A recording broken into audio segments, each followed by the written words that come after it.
ficando alguma lacuna? Está ficando confuso? Como que está esse entendimento do tempo aí até o momento para vocês? Também está tranquilo. Tranquilo? Pra mim também tranquilo. Gabriel, tá tranquilo, meu querido?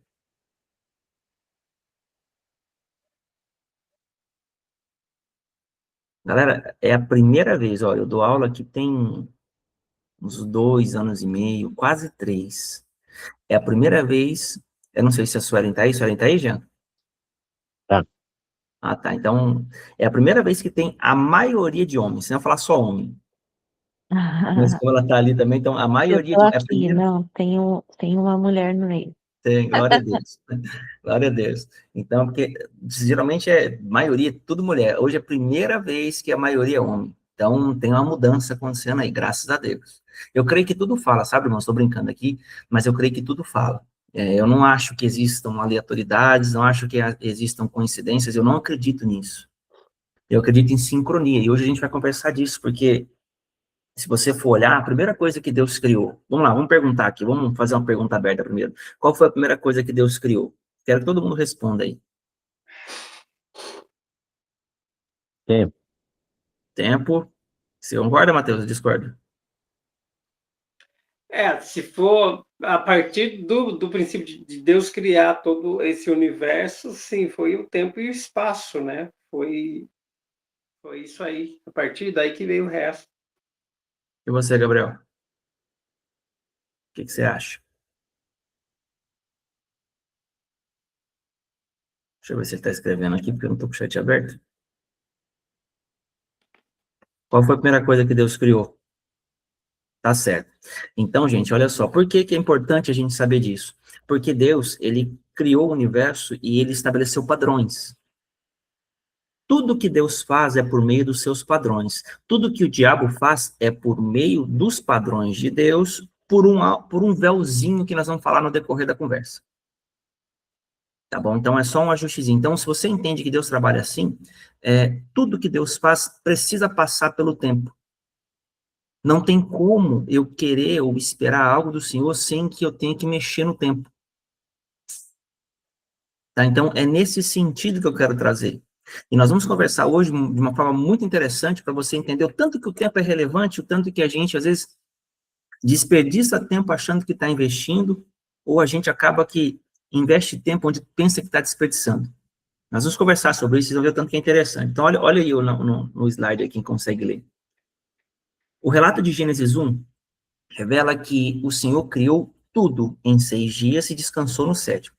Então, há discussões se são dias literais ou eras inteiras.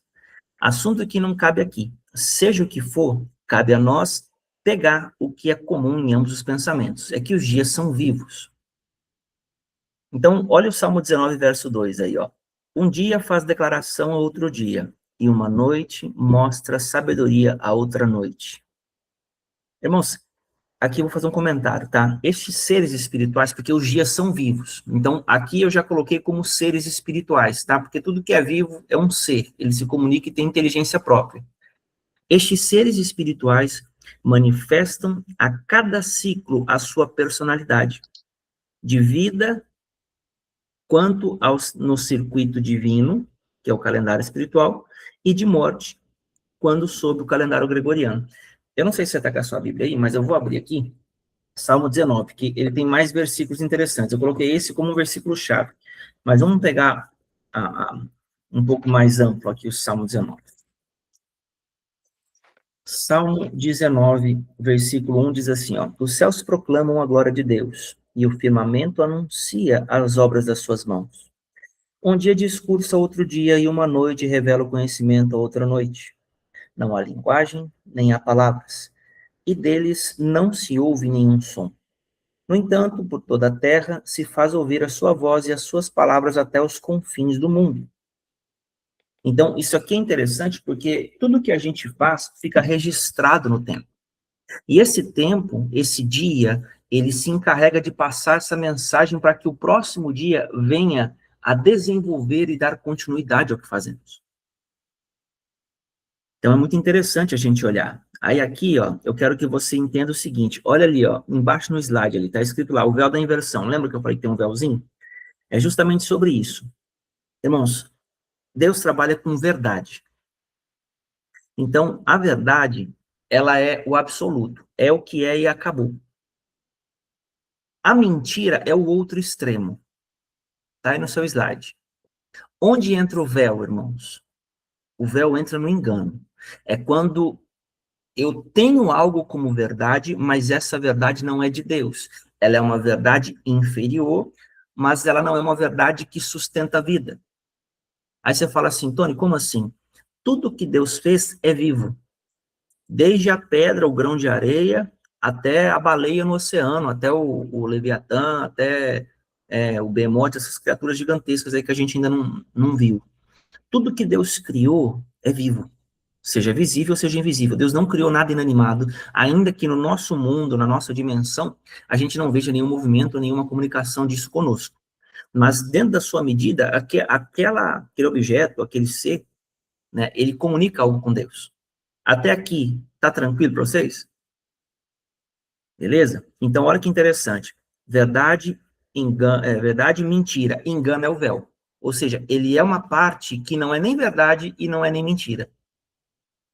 Aí o outro extremo, quente, frio e morno. O morno é o véu.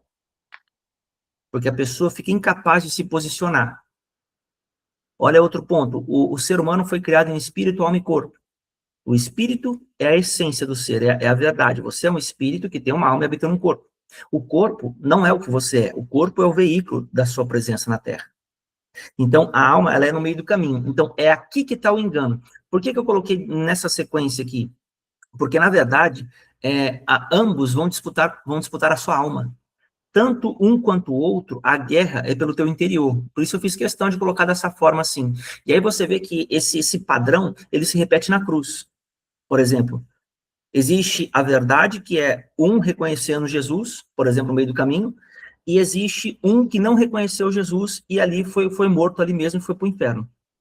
Então, por que Jesus estava no meio? Porque ele é o redentor da nossa alma. Ele é aquele que veio para nos salvar. Então, aonde as coisas se cruzavam e não tinham condição de serem positivas para nós, ali ele fez essa reversão, ele trouxe a justiça. Estão comigo, irmãos? Ele trouxe a justiça. Então, é ali que a coisa começa a funcionar. Aí você vai entender, por exemplo, por que Apocalipse, a palavra diz que o Senhor, ele odeia os mornos. Ou você é quente ou você é frio. Mas da onde veio essa conversa? Essa conversa veio lá da pré-existência. Como assim? Lembra? Satanás e os seus anjos pelejaram contra Miguel e seus anjos. A palavra fala que a cauda do dragão arrastou um terço das pessoas. Quem se posicionou com Deus ficou na posição correta. Quem se posicionou com as trevas já foi sentenciado. Quem ficou no meio do caminho, que fomos nós, os enganados, nós caímos pela cauda.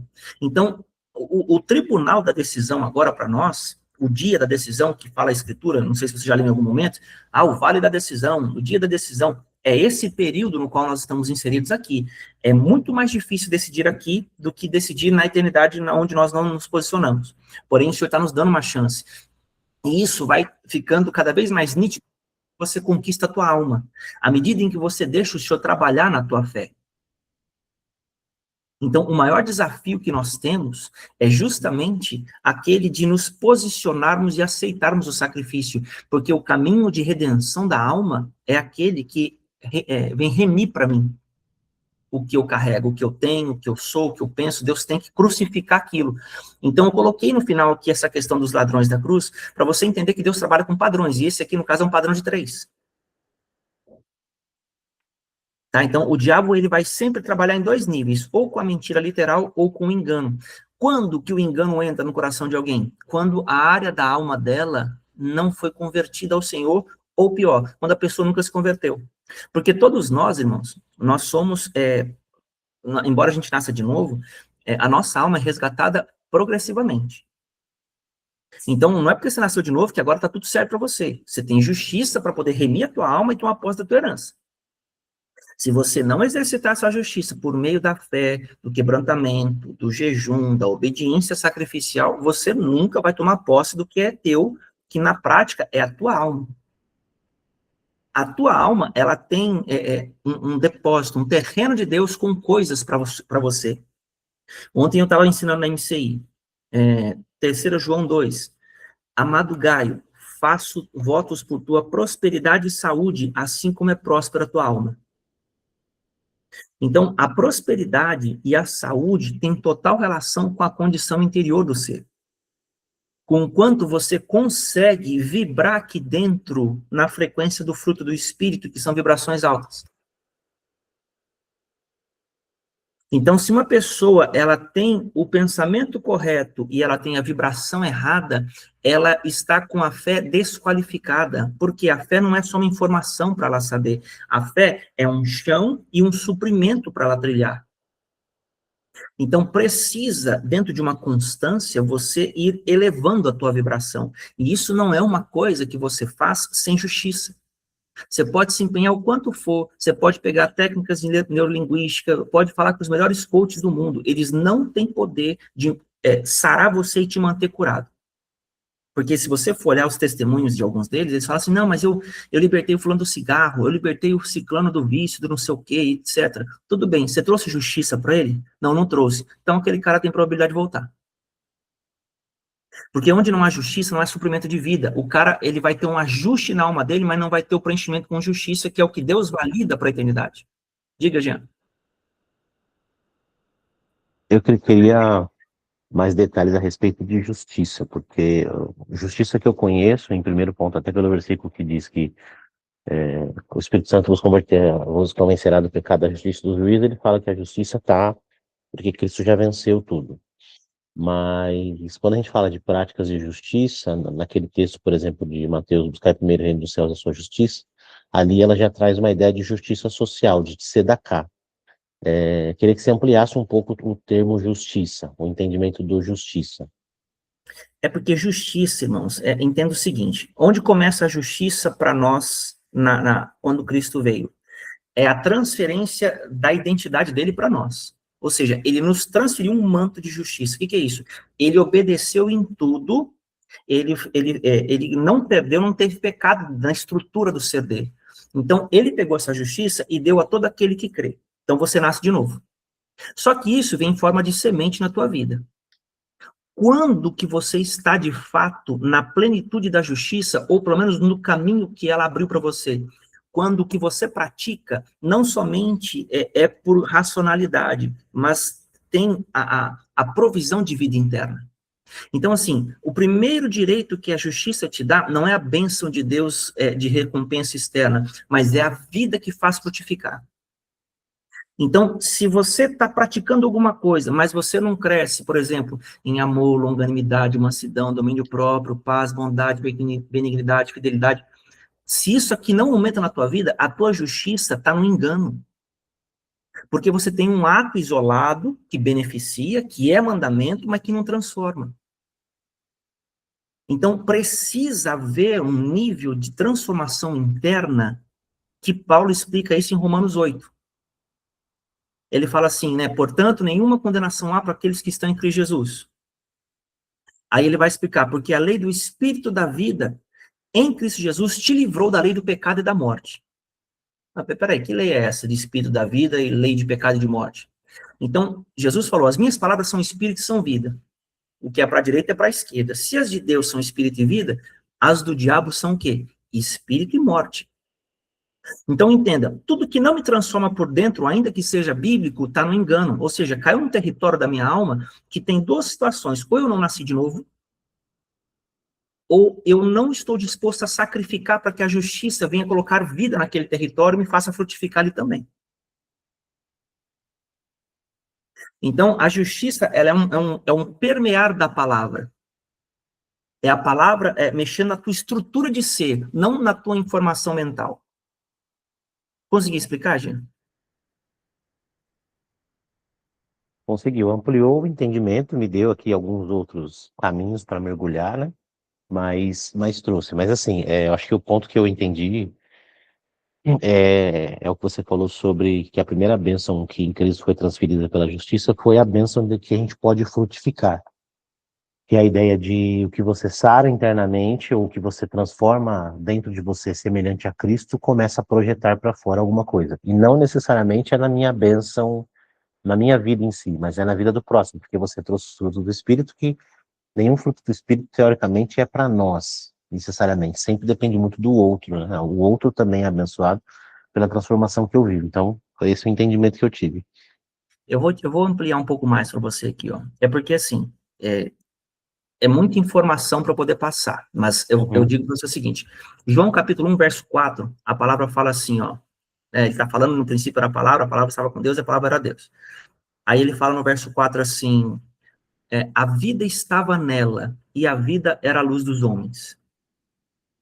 Então, quem era essa palavra de vida? Era o Messias. Aí ele fala assim, e as trevas não prevaleceram contra ela, contra a palavra.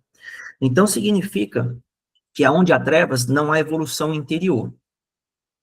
Isso não quer dizer que não haja aprendizado, mas não há evolução, ou seja, a pessoa não amadurece na proporção do que aprende, ela só sabe. Ela adquire um conceito. Então, qual que é o grande ponto? Se a pessoa, ela não desenvolve, porque para desenvolver existe uma perda. Tudo para poder crescer em você tem que morrer primeiro. Esse padrão está em 1 Coríntios 15. Né? Primeiro você semeia a incorrupção e ressuscita em incorrupção. Então, primeiro você vai entregar alguma coisa que precisa ser entregue. Então, sempre vai te custar algo, nunca é algo absolutamente mecânico que você fez uma vez e já deu tudo certo, ou que você repete e resolveu. Tem que haver justiça, e a justiça vem da revelação. Então, a palavra rema é a única palavra que traz espírito e vida. Essa palavra seca, ela não serve para salvar a tua vida, ela serve para nortear você. Porque senão Jesus não precisava vir, pô. A Bíblia já estava aqui. A Torá já estava aqui. Então, Cristo veio trazer, ele veio trazer o Cristo dentro da palavra, o Espírito e vida. Então, é um outro nível de entendimento que me traz vida, não só informação. Aí você me fala, Tony, mas melhora isso. Vou melhorar. O que Jesus veio fazer na prática? Ele veio trazer justiça. A primeira coisa que tem que ficar clara é justiça. Justiça é direito à vida. Vida imagina que é a base do sistema operacional de um computador. Então, por exemplo, eu tenho meu computador aqui, meu computador usa o Windows. Eu só consigo baixar aplicativo de Windows. Se eu baixar um aplicativo de Linux, aqui não vai funcionar. Então, não basta eu saber que o computador atende os dois. Eu preciso ter o sistema certo e o computador certo. Então, nesse sentido, a justiça, ela é o Windows. Se eu tiver com o Windows errado ou desatualizado, o que seria o Windows desatualizado? Sou eu sem nascer de novo com a informação do Antigo Testamento. Porque a palavra está certa. Mas o sistema foi renovado. Qual foi o sistema? Que seria uma nova aliança. Deus colocou vida agora. Todo aplicativo que eu executar em mim, ele tem que produzir um caminho completo. A palavra que sai da minha boca não voltará para mim vazia, antes cumprirá o desígnio que eu designei. Aí ele explica, Isaías 55, assim como a chuva desce do céu para lá não torna, assim primeiro cai na terra, fecundar, fazer brotar.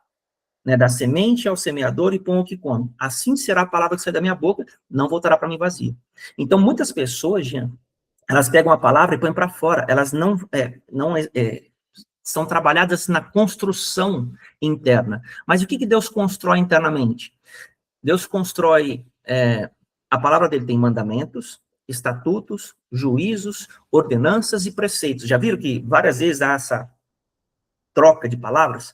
Não é porque Deus ele é poético. Cada uma dessas palavras, ela tem um significado e um ajuste interno. Então, vamos pegar de um modo bem simples. Quando você pega a palavra mandamento é uma ordem. Deus mandou, tem que fazer. Os céus obedecem quando Deus fala. O único que não obedece é o ser humano. Se Deus falar para o diabo, faça, ele vai fazer. Não tem conversa. Agora, o ser humano não. Mas por que você não manda o Mateus? Manda a Sueli? Manda eles fazer. Eu não. A gente tem dessa.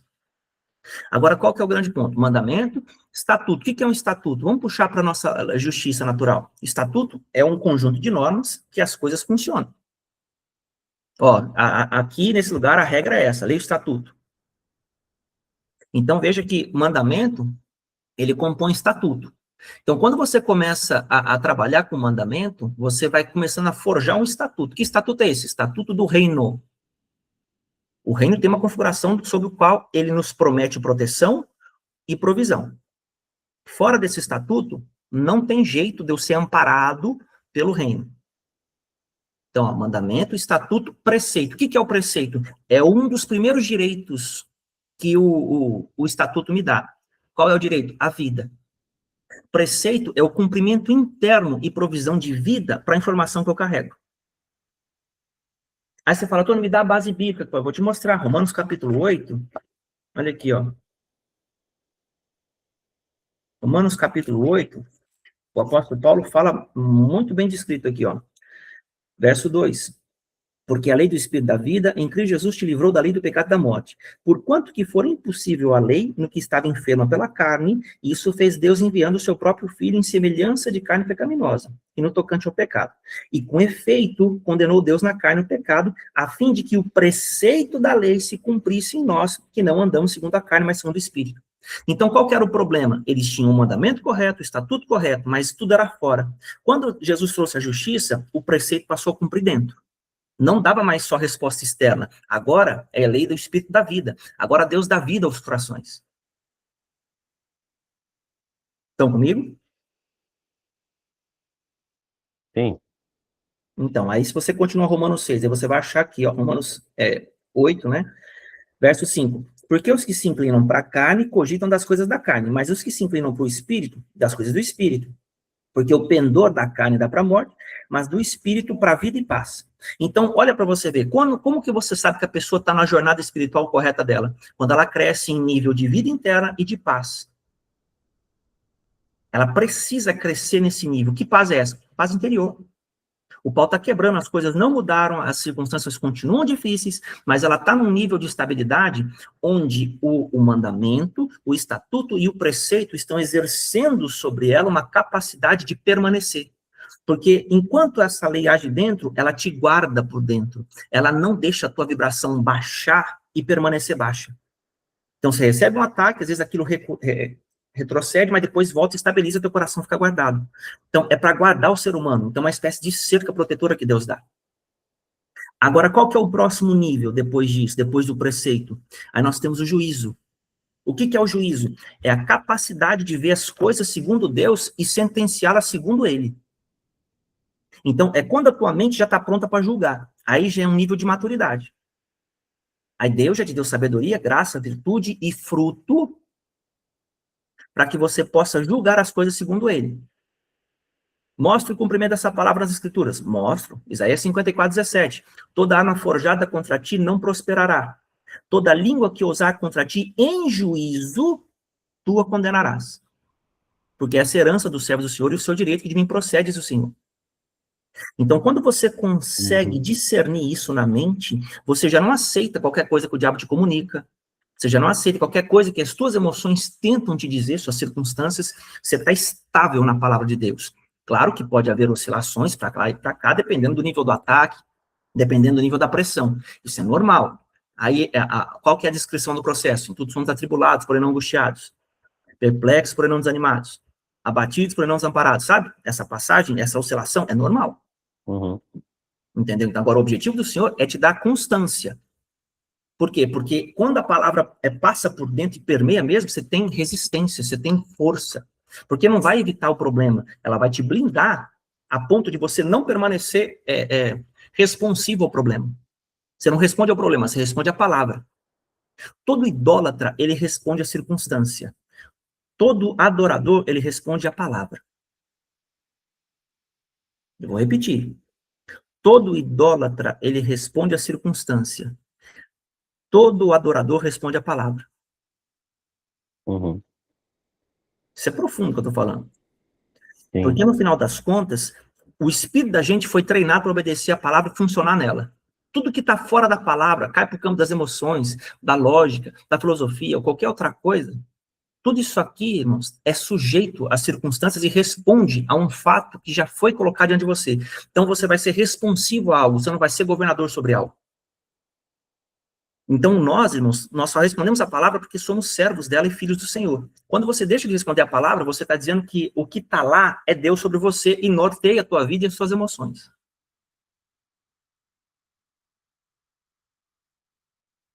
Faz sentido o que eu estou falando? Sim. Eu estou conseguindo ser claro, Mateus, Suelen, Gabriel? Então, aqui quando você começa a ver, é nesse nível que a coisa pega. Então, Jean, a justiça, ela não é um mero ato que você faz. Porque com tudo isso, onde eu quero chegar para a gente concluir esse assunto, que ele é muito relevante, dá até um corte top no YouTube para a gente colocar depois. O que é interessante aqui? Jesus fala assim, ó, João capítulo 6, deixa eu confirmar aqui. Se é João 6.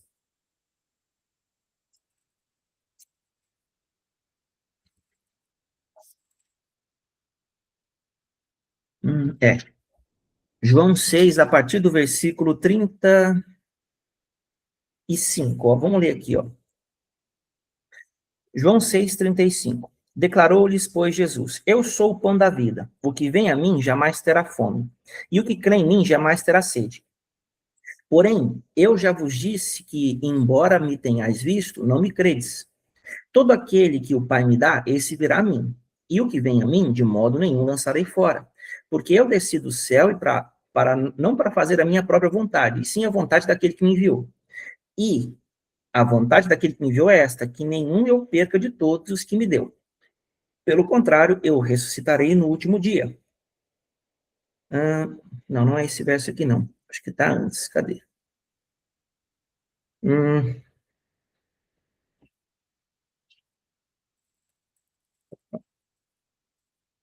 Ué, então, será que é o 7? Não, é antes, está antes. Está aqui, ó, não é, eu falei errado, é João capítulo 6, versículo 26. Tá antes do contexto aqui, já achei já. Respondeu-lhe Jesus: em verdade vos digo, vós me procurais não porque vistes sinais, mas porque comestes dos pães e vos fartastes. Trabalhai, é isso aqui, ó. Trabalhai não pela comida que perece, mas pela que subsiste para a vida eterna, a qual o Filho do Homem vos dará. Porque Deus, o Pai, o confirmou com seu selo. Dirigiram-se, pois, a ele, perguntando: que faremos? Olha a pergunta: que faremos para realizar as obras de Deus? Olha a pergunta deles. Jesus falou: trabalhai não pela comida que perece, mas pela que subsiste para a vida eterna.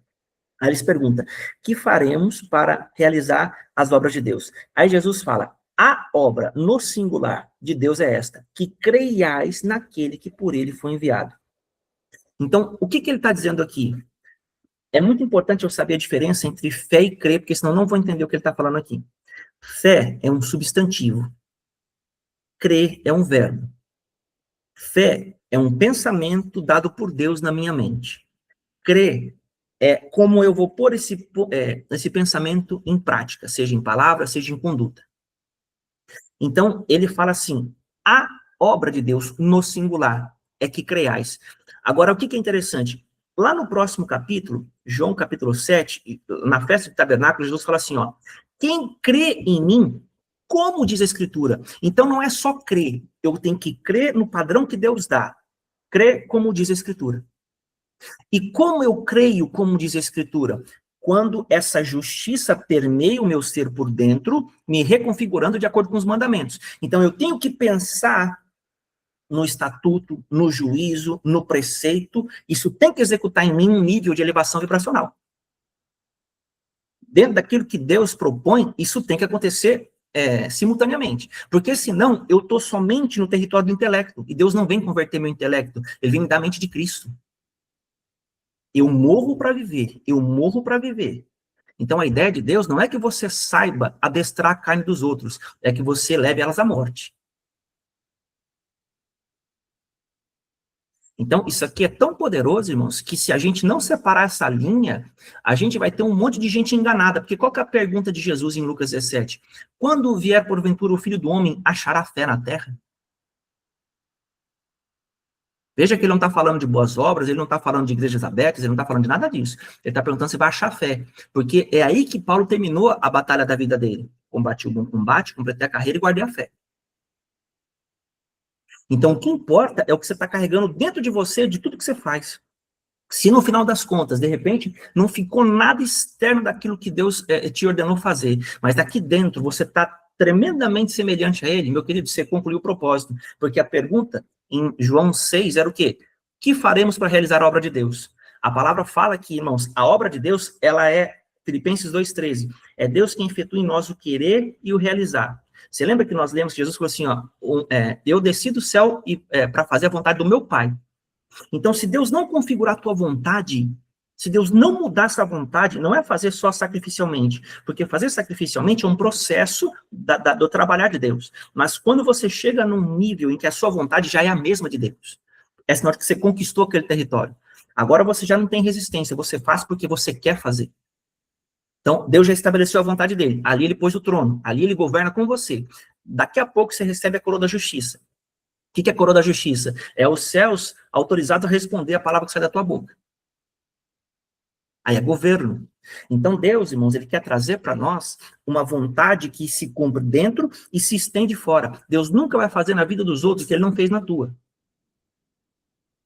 Porque a obra de Deus é que creiais. Creiais, como diz a Escritura. Então, se Deus efetua em mim, ele efetua em você. Se Deus não efetua em mim, ele não vai fazer em você. Porque eu não ensino as pessoas, eu me dou a elas. Porque quando eu ensino, emana de mim o que eu sou.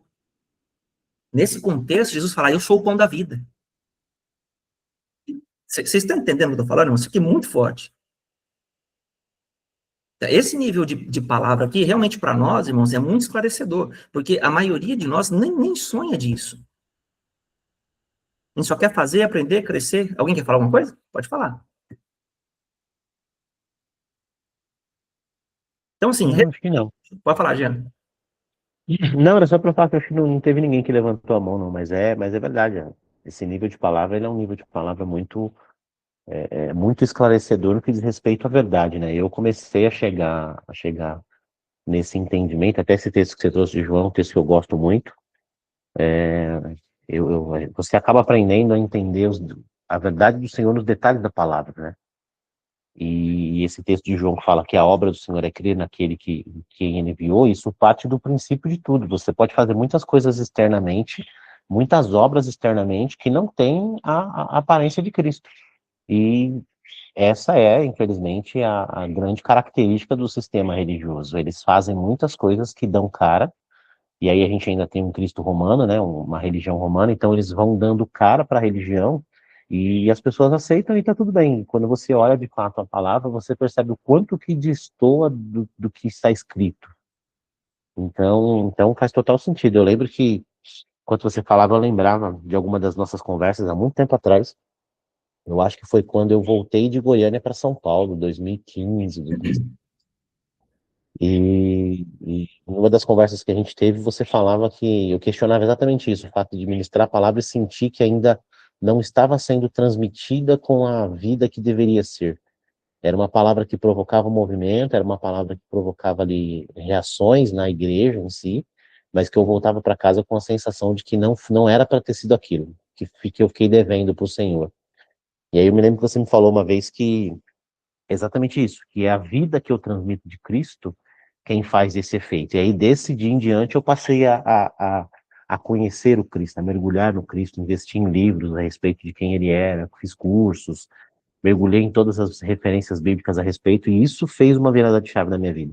Nesse entendimento de que ou eu, de fato, cumpro a principal missão de Yeshua, que é viver como filho de Deus na Terra, e para que eu seja, inclusive, vários insights saíram desse estudo, porque Deus, ele não tem filhos, ele tem um padrão de filho, né? Jesus é o padrão de filho de Deus. Eu posso ser cristão há 50 anos, se eu não adequei a minha vida, o meu comportamento a um padrão de filho como Yeshua, eu não sou totalmente filho, só as áreas que eu remi em mim é que são. Então, faz muito sentido isso. Então, na verdade, né, eu quero até fazer um ajuste, porque a gente pode, às vezes, numa dessa, trazer uma informação dessa para alguém e a pessoa entra em crise. Porque, assim, na verdade, irmãos, que nem nós estamos falando aqui, ó, no primeiro slide ainda, né? Dentro do slide aí, ó, véu da inversão, que eu estou falando, verdade, mentira, engano, quente, frio e morno, espírito, corpo e alma. Então, veja que são os dois extremos. Se você traz isso para uma pessoa, ela, na verdade, se você tirar o tempo, ela já é filha de Deus, uma vez que nasceu de novo. Porque Deus chama as coisas que não são como se já fossem. Então, a ideia, ele já vê você no futuro, ele não vê você hoje. Só que entre o que Deus vê e a tua responsabilidade, porque Deus quer governar com você. É você quem vai dizer para ele o nível da autoridade que você quer receber por meio da sua renúncia. Fala, pai, eu estou disposto a ir até aqui. Não, eu posso ir até o fim. Então, à medida em que Deus te cobra, te pede, você tem que renunciar. Irmãos, e assim, eu vou confessar algo para vocês aqui, para vocês entenderem, da minha parte. Eu já fiz várias renúncias, mas ontem, por exemplo, eu gosto muito de jogar futebol. Muito. Eu jogo bola de sexta e de domingo de manhã. O Maurício, né, o apóstolo Maurício, ele é um dos meus mentores. Eu tenho 2 mentores hoje, o apóstolo Vitor e o apóstolo Maurício, que aqui perto de mim é mais fácil para mim me relacionar com ele. E raramente ele me dá uma oportunidade na igreja para poder ministrar, pregar, alguma coisa assim. E ontem, na quinta-feira, ele falou comigo assim, Tony, você anima dar uma palavra aí na sexta-feira? Nossa, cara, que hora, né? 8 horas da noite. Eu falei, meu Deus, bem na hora do meu futebol, né? Pensando comigo. Falei, meu Deus, eu espero a semana toda, me preparo, fica aqui, né, empolgadão, o cara chega e me fala, você tem como jogar? Você tem como pregar para mim lá? Porque eu só tenho você ali que pode trazer o nível de palavra que eu preciso, não sei o quê. Eu falei, rapaz, claro, né, pô? Tem consciência do que Deus me chamou. Rapaz, parece que, sabe, só, pode não parecer nada para quem não gosta de futebol, mas quando você gosta de alguma coisa e gosta muito, você sabe o tanto que é para você tomar algumas decisões. Então, assim, é esse nível de amor que Deus espera. Porque às vezes, nossa, futebol é moleza, pô. É moleza quando você não gosta, mas quando você gosta é outra coisa. E para uns é trabalho, para outros é relacionamento, para outros é tempo com família. Então, a gente precisa colocar essas coisas no lugar. Então, eu vou ter autoridade se eu não dar um testemunho? Por mais que pareça bobo, irmãos, mas Deus sabe o preço da minha escolha. Você entende? Então, tipo assim, se você ama Deus, não quer dizer que você vai sentir sempre, nossa, Deus, que legal, eu vou ter que fazer uma coisa que eu não quero pelo Senhor. Não é sempre que isso vai acontecer. Mas uma vez que você ama, ainda que seja difícil, depois você é completamente consolado. Deus te prende de tal forma que você fala, cara, graças a Deus eu fui. Deus sempre te paga com vida, ele não te paga só com coisas externas. Você não fica devendo nada para ninguém. Então, é assim que a gente prova que ama ele. Não é quando a gente faz quando tá querendo, é quando a gente faz quando não quer. Pode falar, Janzão. Era só para complementar o que você estava falando. Às vezes eu tenho por costume de mapear na minha vida as coisas que eu gosto demais. Entender aquilo que me faz muito bem, os momentos e os lugares que eu gosto de fazer, exatamente para que eu já trabalhe essa área na minha vida, para que isso não seja mais importante do que o que eu preciso fazer para o Senhor. Assim. Então, isso é importante, porque querendo ou não, irmãos, o Deus não tem problema de você gostar das coisas. A questão é, você tem governo sobre aquilo ou aquilo tem governo sobre você? Porque não é pecado você jogar um futebol, você de repente sair com a tua família e não ir num culto, isso não é pecado. Muita gente ensina que não, Deus vai pesar a mão, você quiser um pecador, você abre mão de Deus, aqui, ó. Vem com essa não. Então, o grande ponto não é você fazer as coisas, é você ser dominado por aquilo. Então, enquanto você tem o controle disso, o senhor não tem problema que você faça. Só que você tem que saber a tua responsabilidade. Porque você, aqui, por exemplo, não é o Jean, você não é o Mateus, você não é o Gabriel, não é a Suelen. Quem é você aqui aos olhos de Deus? Rei e sacerdote. Deus está exigindo a presença de um rei em tal lugar e um sacerdote. Você tem que ir. Então, se você se vê como quem você é e saber a tua responsabilidade, meu irmão, você não vai deixar suas emoções, suas vontades governar você assim. É muito caro para você. Deus não vai ter por inocente o cara que sabe o bem que deveria fazer e não faz.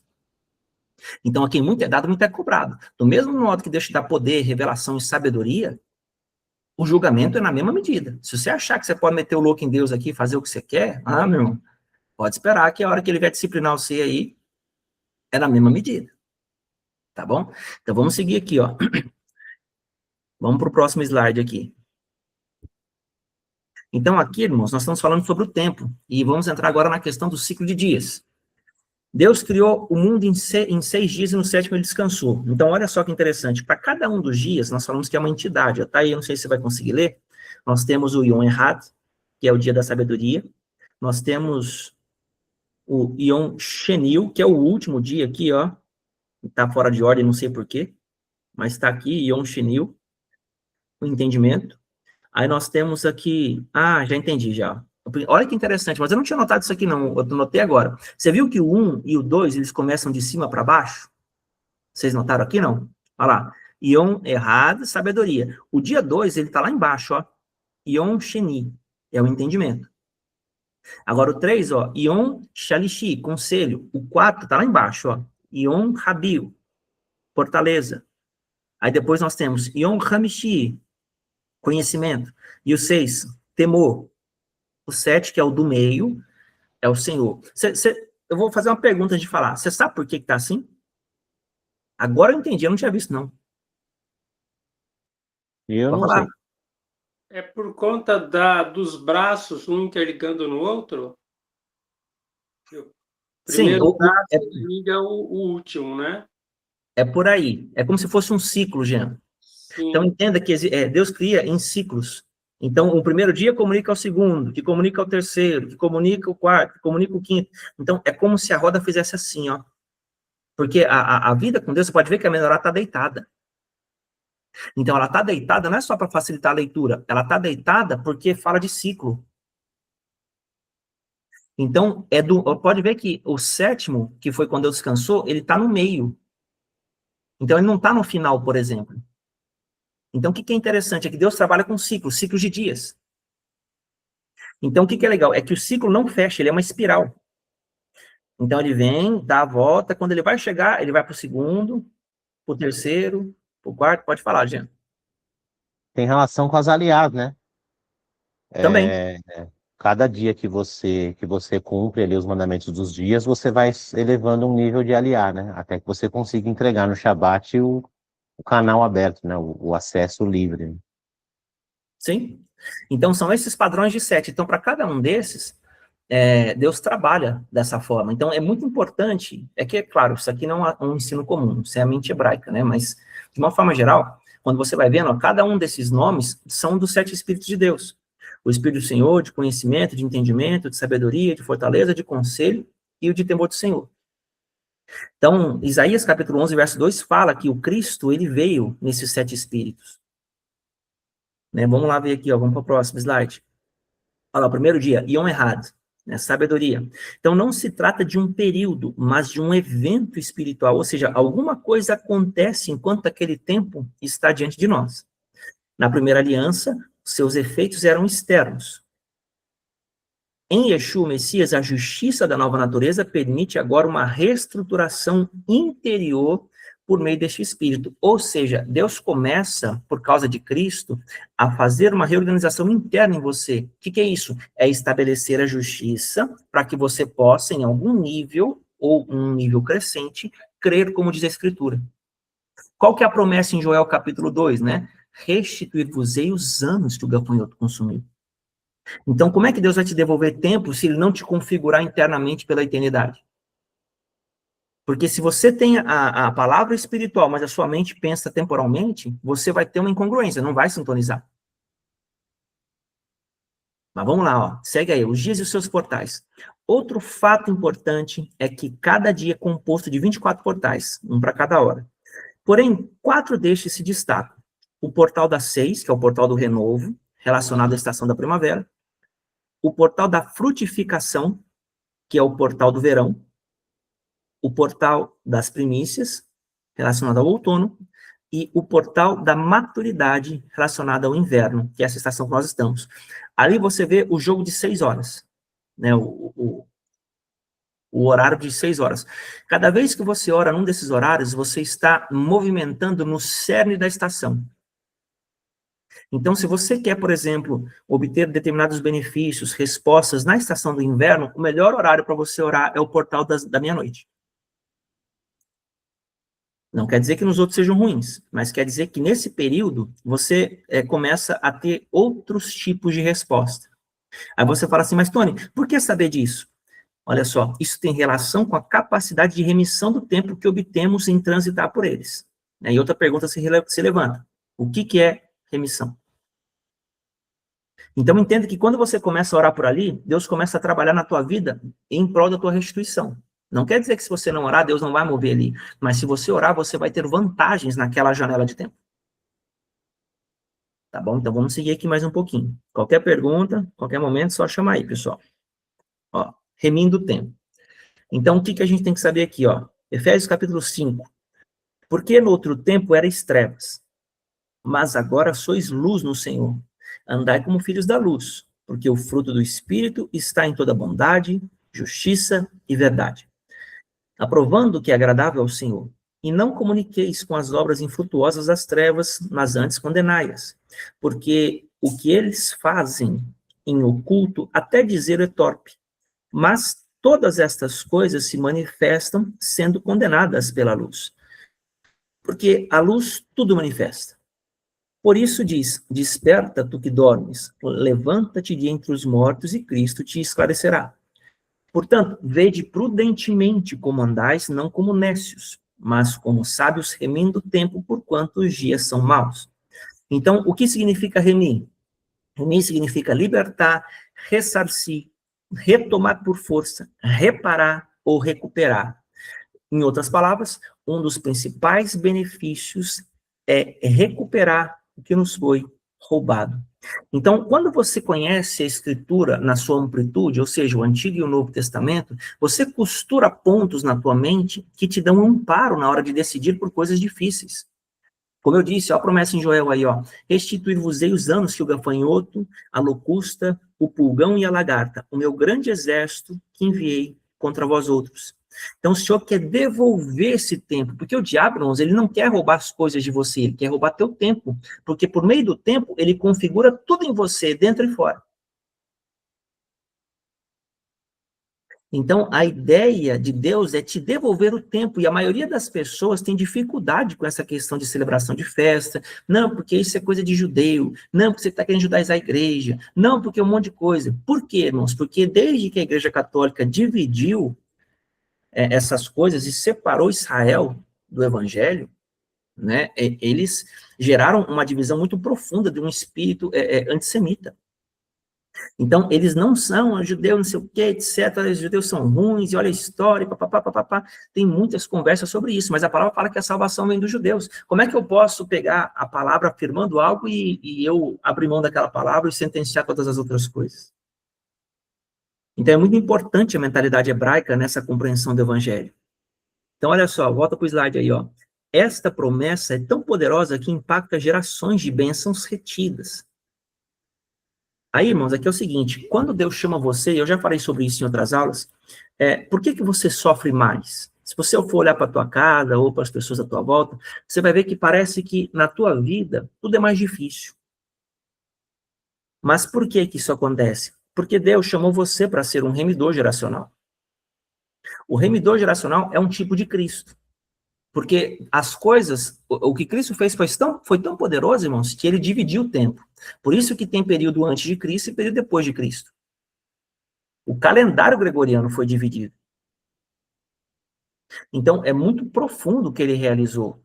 Se eu não entender que o tempo também se aplica naquilo que Deus tem o objetivo de fazer, eu vou ter limitações nas minhas recompensas. Então, olha só. Este é o resultado quando reavemos os frutos perdidos por anos de ataques capiróticos, somente por obedecer aos princípios estabelecidos pelo Eterno. Não removas os marcos antigos que teus pais fizeram. Sabe o que ele está falando aqui, irmãos? O diabo, ele obteve vantagem na minha vida e na tua, o dia em que alguém na nossa geração para trás removeu a compreensão das festas. Então, de alguma forma, alguém foi alcançado por esse nível de palavra e alguém abriu mão de continuar com isso. Ou, pior, nunca recebeu nada disso, mas chegou no teu colo. Se chegou no teu colo, você é aquele onde você é crucificado para remir a geração como foi com Cristo. Então, por que Cristo salvou? Porque ele tomou sobre si a força maligna, né? O pecado, a injustiça, essas coisas. Ele foi julgado aqui. Então, nele as coisas terminaram e nele as coisas começaram. Porque Deus, depois que transferiu a justiça ao homem, que viu que Jesus venceu, Deus deu essa justiça para o homem. Agora, o homem é a mesma coisa. É um pequeno Cristo na terra. Então, ele vai pagar esse boleto se ele quiser remir a si mesmo e a sua próxima geração. Tudo que você e eu vencermos, irmãos, nossos filhos não precisam passar. Ah, mas já nasceu meu filho, não sei o quê. Não tem problema. O céu da tua vida sai da vida do teu filho. Porque você veio antes. Então, entenda que quando a gente vai pelejando determinadas guerras, a gente faz o que tem que ser feito, os que vierem depois, eles vão colher das recompensas daquilo que nós conquistamos. Porque Deus é Deus de Abraão, de Isaac e de Jacó. Então, Abraão venceu, Isaac herdou. Isaac venceu, né? Jacó herdou. Então, Deus quer que você caminhe por essa mesma jornada. E isso implica em também você... Quantas vezes você já não recebeu coisa e fala, caramba, né? Estou sendo tão abençoado, tem tanta coisa boa acontecendo na minha vida, que eu nem sei como agradecer. Assim como tem tempo que tudo que é ruim acontece uma vez, mas tem fases que coisas boas acontecem sem esforço, sim ou não? Fala, nossa, que legal, está acontecendo um monte de coisa. Por quê? Porque tem coisas, irmãos, que você vence e Deus não só devolve o que é teu, ele devolve das gerações passadas que estavam retidas, porque não havia obediência para que isso te fosse entregue. Então tem bênçãos que você recebe por causa da sua mãe, do seu pai, dos seus avós, dos seus bisavós, lá atrás estava retida, mas você vai rompendo e vencendo, chega para a tua vida. Isso é muito legal. Porque para Deus, irmãos, você não vive no presente, você vive na eternidade. Você está com a tua mentalidade sujeita ao sistema do tempo de baixo. Mas uma vez que teu espírito é edificado, a palavra fala que aqueles que esperam no Senhor subirão com asas como águias, ou seja, a águia voa acima das nuvens. Então você vai ver na dimensão de Deus as coisas. Enquanto você está se renovando, o pau está quebrando aqui embaixo. O teu corpo pode estar sujeito às limitações, mas o teu espírito não está. Então Deus vai renovando a tua força e vai te ensinando a governar de cima para baixo. Então esse é o objetivo do Senhor conosco. E aí você vê, né? Não removas os marcos antigos que teus pais fizeram. Então existem leis, irmãos, que você deve continuar que teus pais fizeram. Então o que é isso? Uma vez que você vence, Deus marca as coisas. E quem remover essas marcas, entenda que esses marcos são basicamente, principalmente, mas não unicamente espirituais. Tem coisas que você não pode mover e mexer nas coisas que seus pais fizeram, mas quando está transgredindo a palavra, você pode. Mas não é o assunto de hoje. Vamos lá, ó. Outra coisa. Terceiro ponto, quarto ponto aí do slide. Isto vale para todas as áreas da tua vida. Então, Deus quer remir tua vida sentimental, tua saúde, ministério, família, finanças, tudo que puder imaginar, Deus quer remir na tua vida. E aquilo que você vencer, você recebe, se você não receber, teus filhos recebem. Então, alguém vai receber o método das tuas atitudes, das tuas plantitas, semeaduras e colheitas.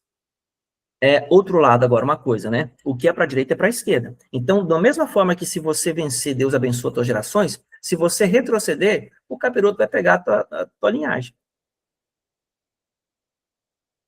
Então, vamos lá, mais um pouquinho aqui, ó. O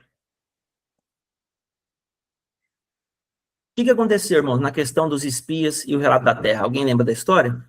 Deus mandou a galera espiar lá a terra e 40 dias ficaram espiando. Quando voltaram, 10 trouxeram relatos circunstanciais e contrários. 2 trouxeram um relato positivo, segundo Deus.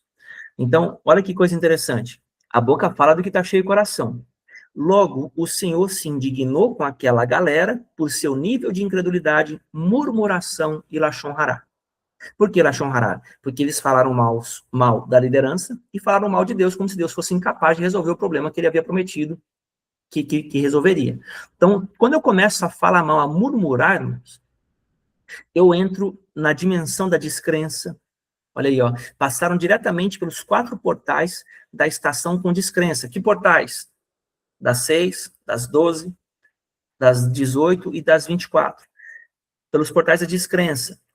O que fez com que 40 dias se tornassem 40 anos de sofrimento e humilhação no deserto. Então, o que me mantém no deserto, irmãos? A minha boca.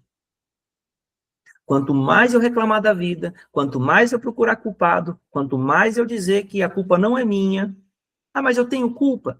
A pergunta que você faz não é essa. A pergunta que você faz é como eu posso sair do lugar onde eu estou. Não é sobre culpados, é sobre soluções que a gente discute. Quem discute problema perde tempo. Quem discute solução encontra saída. Então, o fato é que eles ficaram pelejando 40 anos por causa da boca. Deus falou que ia dar. O dar é com Deus. O crer é contigo. Então, se você não se posiciona e dá a mão para Deus, como é que você espera que ele faça por você o que você nem está fazendo a tua parte?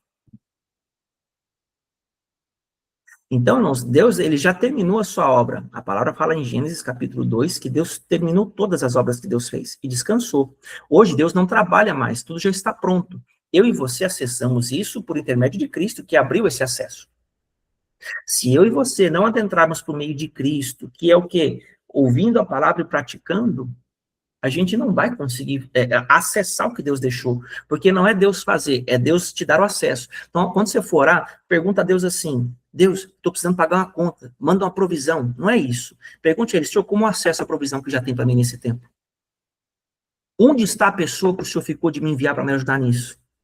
Porque eu sei que o Senhor já liberou. Vocês estão entendendo a mudança de posicionamento? Você não pede para Deus fazer. Você fala, Senhor, como eu acesso? Onde está a saída? O Senhor me mostra a resposta para que eu possa trazer o que o Senhor tem para trazer nesse tempo à minha vida. Essa é a oração bíblica sadia e linear com a vontade de Deus. Porque a vontade de Deus, irmãos, é que você vive o melhor desta terra. Você pode ter certeza que é. Só que nisto, entre o que Deus quer e a realização, existe o processo da tua transformação. Então, às vezes parece que Deus não tem interesse em você, mas não é isso. É que não há na tua alma uma janela para que o mandamento permeie o teu ser e te traga o resultado que você espera, que a palavra tem que passar por você. Quando ela não passa por você, isso é chamado milagre. Porque a palavra executou uma mudança circunstancial, mas não transformou você. O milagre você pode perder. A herança não. Quando a palavra permeia você e acontece lá fora, aí você acessa a herança. A herança você não perde. Estão comigo? Bora lá mais um pouquinho? Então aqui, ó. Um dia para um ano. Não entrareis na terra pela qual levantei a mão, que vos faria habitar nela, salvo Caleb, filho de Jefoné, e Josué, filho de Num. Mas os vossos filhos, de que dizeis? Por presa serão, porém nela, e eles conhecerão a terra que vós desprezastes. Porém, quanto a vós, os vossos cadáveres cairão neste deserto, e os vossos filhos pastorearão neste deserto. 40 anos e levarão sobre si as vossas infidelidades, até que os vossos cadáveres se consumam neste deserto. Agora, olha que está amarelo aí, ó. Segundo o número de dias em que espiastes a terra, 40 dias, cada um representando um ano. Levarei sobre vós as vossas iniquidades, e 40 anos, e conhecereis o meu afastamento. Olha como isso aqui é forte, irmãos. Eu, Senhor, falei. Assim farei a toda esta má congregação que se levantou contra mim neste deserto, se consumirão e aí falecerão. Então, olha só que coisa. O Senhor está indignado com as palavras do povo. Eles viram sinais, eles viram as maravilhas, eles viram as provisões de Deus e estão falando como se o Senhor fosse incapaz de vencer os gigantes que haviam na terra. Como se o Senhor fosse incapaz de dar poder a eles de vencer a guerra e estabelecê-los ali uma vez por todas. Então, uma vez que eu me posiciono em incredulidade, a palavra fala, olha no amarelo aí, ó, segundo o número de dias que espiastes a terra, 40 dias, cada um representando um ano, levarei sobre vós as vossas iniquidades. Ou seja, vai reclamar? Tudo bem, um dia para um ano. Quem quer ficar 40 anos no deserto? Eu tô fora. Eu tô fora dessa. Quem quiser ir, vai sozinho. Não me convida, tá bom? Vai lá, fica lá você, com quem você quiser. Eu tô fora. Então, irmãos, o que Deus fala? Que quando você vê o tempo demorar demais, você está conhecendo o afastamento. Porque quanto mais você se aproximar de Deus, mais a eternidade permeia o teu ser. Eclesiastes 3:11. Tudo fez Deus formoso no devido tempo. E também colocou a eternidade no coração do homem, sem que esse possa compreender todas as obras que Deus fez, desde o princípio até o fim. Então, entenda que Deus já colocou a eternidade em você, e quanto mais próximo dele você estiver, mais vida você traz dentro de si, e mais você suporta os processos, porque tem coisa que tem tempo para acabar. Mas se você ficar murmurando, você está dizendo para Deus, Senhor, eu quero ficar um pouco mais aqui, porque tá bom no deserto. Fala, Mateusão. Então, assim, a mente de Cristo é que permite esse acesso à eternidade. E Cristo, sendo o Senhor do sábado, o sábado ele é a raiz dos dias, né? Ele é a luz do centro que une o tempo humano na eternidade de Deus. Eu lembrei de um filme chamado A Chegada, não sei se vocês assistiram. Quem não assistiu, eu sugiro aí. A Chegada é um filme de 2017, enquanto que a protagonista do filme, ela chega um momento em que ela rompe os limites da terceira dimensão do tempo. Então, ela consegue, de uma vez só, enxergar o passado, o futuro e o presente dela. E eu achei bem interessante isso aí, esse acesso a essa esfera de eternidade. Era isso. Então, mas é até legal, né? Às vezes a gente vê uma série, porque eles desenham a coisa, né? Então você vê a coisa na prática como se fosse o princípio. Eu gosto muito de ver séries, principalmente essas que remetem física quântica, essas coisas assim, né? Por causa do princípio. Esse é um filme, na realidade, chama A Chegada, do David Villeneuve, acho que é. É fantástico o filme. Parece ser um filme sobre alienígena, mas não é. Na realidade, é um filme sobre linguagem. Então, quem tiver a oportunidade, veja, A Chegada. Eu acho que tem na HBO e tem também na Prime ou na Netflix. É um filme de 2017, é fantástico. O filme é uma obra de arte e o conteúdo dele remete muito a essa coisa de você conseguir acessar essa dimensão de eternidade em que o tempo lhe rompe os limites. Certo. Então, não, fica aí a dica para quem quiser assistir. E veja só, eu vou ler o verso de novo, ó. Não entrareis na terra, pela qual levantei a minha mão, que vos faria habitar nela, salvo Caleb, filho de Jefoné, e Josué, filho de Num. Lá na frente, você vai entender o motivo deles entrarem. Por que Deus separou os dois? Alguém lembra? O que tinha neles? Por que eles entraram e os outros não? Pode falar. Porque quando eles foram mandados, né, como os espias, eles foram o único que viram aquilo que tinha de bom, as promessas de Deus que estavam lá na terra, né? Terra que emana leite e mel e tudo mais, enquanto que os outros vieram murmurando e vendo só o que é ruim, né? As circunstâncias, né? Os gigantes, os povos, né? Inimigos. Então essa foi a diferença, enquanto que eles creram no Senhor no sentido de que não, Deus provê tudo e a promessa está aqui, é só tomar. Justamente. E assim, mas neles a palavra fala algo. Eu tirei a apresentação aqui, eu terminei os slides, agora nós vamos conversar aqui. Porque neles, irmãos, a palavra diz, em algum momento mais para frente, que neles havia um outro espírito. É interessante que você vai ver, ó, porque já Josué e Caleb vão entrar porque neles havia um outro espírito. Por quê? A palavra de Deus diz que a fé ela é um espírito. Já leram isso ou não? Vou mostrar para vocês aqui, ó. Segunda carta aos Coríntios, no capítulo 4.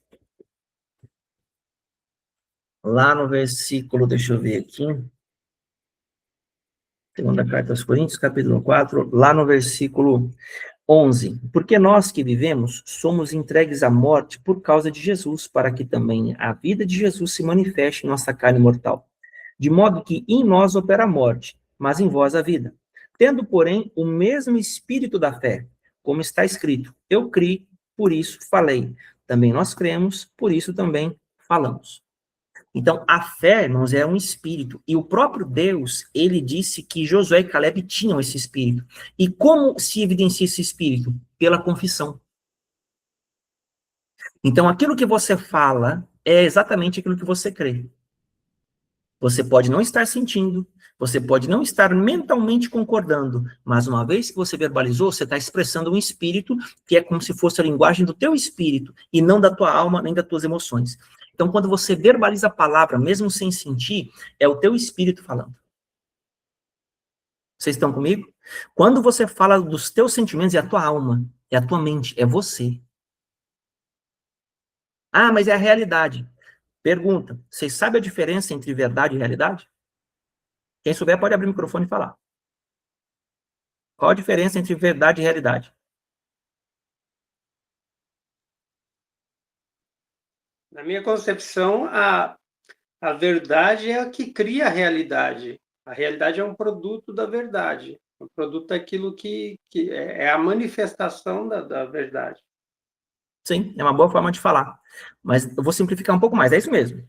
É isso mesmo. Porque, assim, a verdade, irmão, na verdade, ela é um conceito. A realidade é a circunstância da verdade.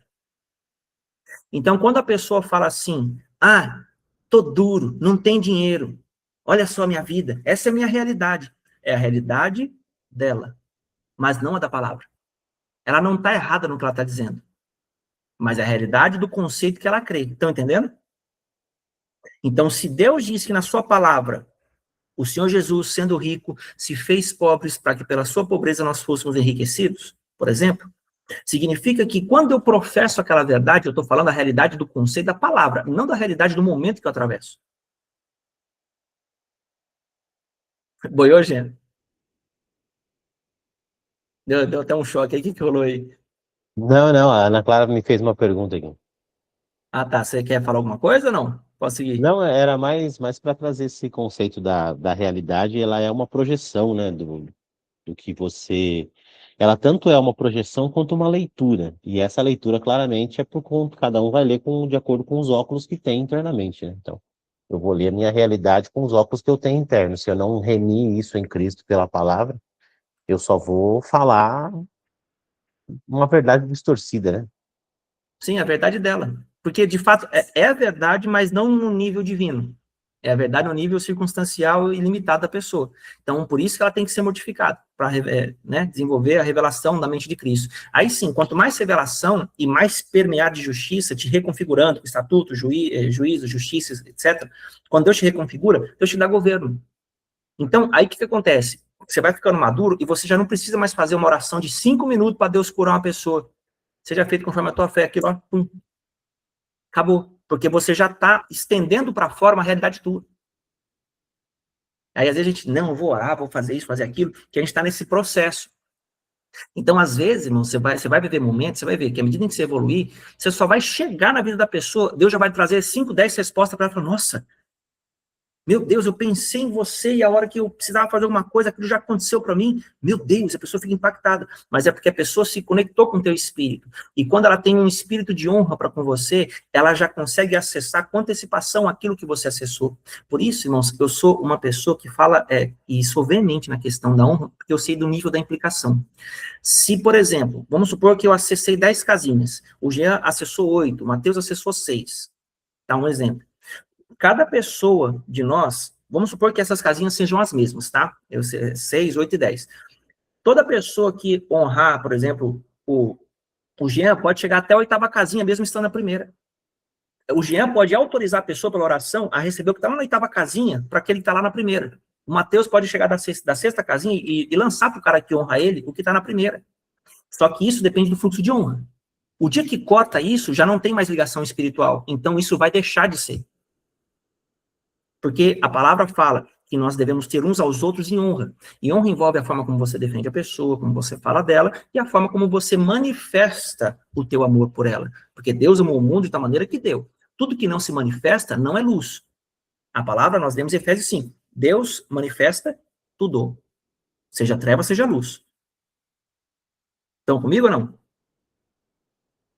Então, nós precisamos manifestar. Então, enquanto eu estou nisso, eu vou acessando. Então, quando eu encontro uma pessoa que está mais longe do que eu, e eu ando com ela em honra, e ela consegue liberar para mim o que está lá, e eu não cheguei lá ainda. Mas eu posso ir chegando, porque as portas por aquela pessoa já estão abertas para mim. Por isso que tem lugares que você vai congregar, tem pessoas que você vai ouvir, e a tua mente nunca vai mudar, porque às vezes você tá mais longe do que a pessoa. Então, o que acontece? É mais fácil você abrir uma porta para ela do que ela para você. Porque ela não pode, ela não passou de um lugar. Então, se ali não dá, por isso que eu creio, irmãos, que Deus não tem palavra para você mudar de igreja. Eu creio que Deus tem um reino para você, e cabe a você entender a sua leitura. Claro que Deus vai te mostrar, é isso ou aquilo. Mas Deus vai colocar pessoas no teu caminho para que você vá para determinados lugares, para que você contribua e receba contribuição. Porque não é todo clube social que é casa de Deus, irmãos. E a gente tem essa dificuldade de enxergar isso. Tem igrejas hoje que o Espírito Santo já não está mais. E eu não estou exagerando, nem sendo grosso, eu estou falando a verdade. Só que você vai trazer isso a público, por exemplo, você vai arrumar confusão. Porque a pessoa não tem entendimento para isso. Ela vai chegar e vai dar bordoado. Só que isso não vai invalidar o que você falou. O Cristo morreu sozinho na cruz, não estava todo mundo lá concordando com ele. Ele sabia o que ele estava fazendo, os outros não. Então isso mostra a nossa responsabilidade. Mas como ouvirão se não há quem pregue? Como é que as pessoas vão saber se você não abrir a sua boca? Só que tem formas de você falar, de comunicar e de ensinar as pessoas a se posicionarem assim. Então, eu entendo como mestre, como professor, que existe... Jesus, ele tinha 5 níveis de relacionamento. Vocês lembram disso? Ele tinha as multidões, ele tinha os 70 discípulos, ele tinha os 12. Ele tinha Pedro, Tiago e João, e ele tinha João que deitava no peito dele. Então, de cada um desses níveis, irmãos, é um nível de resposta que tinha de Jesus. Daqui e daqui, irmãos, eles tinham milagres e sinais. Multidões e os 70. Os 12 tinham ensino e revelação. Os 3, Tiago, Pedro e João, eles tinham intimidade. Eles chegavam e viam coisas que os outros não viam. Agora, João, cara, João foi o cara que Deus deu toda a revelação final. Por exemplo, ó, vai ser assim quando eu não estiver mais aqui. Então, João acessou coisas, irmãos, que ninguém acessou. Então, isso envolve intimidade e proximidade. Esse era o nível de João. João era íntimo e era próximo, porque ele repousava no peito. Então, não basta eu ter intimidade com Deus, e Deus ficar no Japão e eu no Brasil. Eu tenho que ter proximidade, eu tenho que estar lá e tocar nele. E como eu toco o Senhor? Eu toco pela fé. Lembra Jesus? Ele andando na multidão, e ele falou, opa, quem tocou em mim? Aí Pedro chega e fala, olha, Senhor, tem uma multidão aqui fora, tá todo mundo te tocando. Hein? Aí Jesus fala que não, mas alguém me tocou diferente, porque de mim saiu virtude. Então entenda que quando a virtude, ou seja, quando a fé, a verdade, a revelação, aí sim você toca Deus diferente, aí ele se sente tocado. Então eu não toco Deus só quando eu falo, quando eu prego, quando eu canto, quando eu mostro tudo que eu sou capaz, mas quando ele fala comigo eu respondo a palavra. Isso é intimidade e proximidade. É aí que eu me aproximo. Deus, irmãos, ele vai casar com uma igreja que tem intimidade. Na verdade, o Vitor fala uma coisa que hoje faz sentido para mim. Jesus não tem uma noiva, ele tem uma esposa. Por quê? Porque noiva, irmãos, noivado não é garantia de casamento. Não é porque você tem uma aliança no dedo com uma moça do lado que você vai chegar no final com ela. Agora, a esposa, não, a esposa, você está com ela, você tem aliança.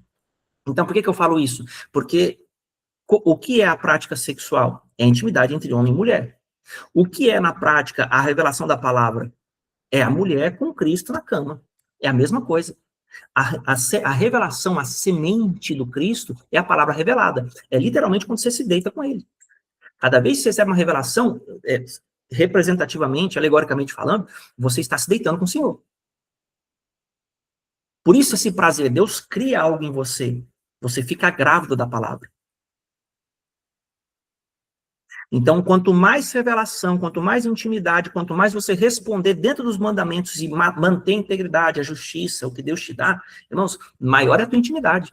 Tem coisas que você não vai precisar orar para Deus sempre que você quer. Você vai estar no lugar e falar, Senhor, o que eu faço? O Senhor vai falar com você na hora. Então, entenda, não estou anulando a necessidade de você orar, viu, irmãos? Entenda, mas chega momentos que você já conhece tão bem que você sabe o que seu pai quer. Você não tem que ficar perguntando, ai, se você quer que eu vista roxo ou vermelho? Ai, Senhor, eu compro carro azul ou preto? Não é assim. Porque você sabe o que seu pai gosta. Você está transgredindo a palavra? Não, não estou. Então tem coisas que Deus quer abençoar o desejo do teu coração. E existe um nível no qual isso é uma régua, que Deus diz sim, o seu sim é meu sim na terra, o seu não é meu não na terra. Mas isso é um alinhamento, você tem que achar segurança nisso. Me dá a base bíblica? Dou sim. Romanos capítulo 14, acho que no verso 21, ele fala assim, bem-aventurado aquele que não se condena naquilo que aprova. Quer ver? Deixa eu confirmar se é 14 e 21 mesmo aqui, ó. Ou é 23, 14...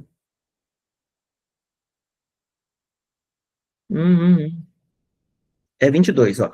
A fé que tens, tem-na para ti mesmo, perante Deus. Bem-aventurado é aquele que não se condena naquilo que aprova. Aí, isso aqui ele está falando na questão de alimentação. Uns creem que pode comer carne, outros creem que não. Uns creem que pode beber, outros creem que não pode. Então, se você crê para você. Então, essa, na verdade, que você anda nela. E Deus não diz que você está errado, nem que o outro está errado.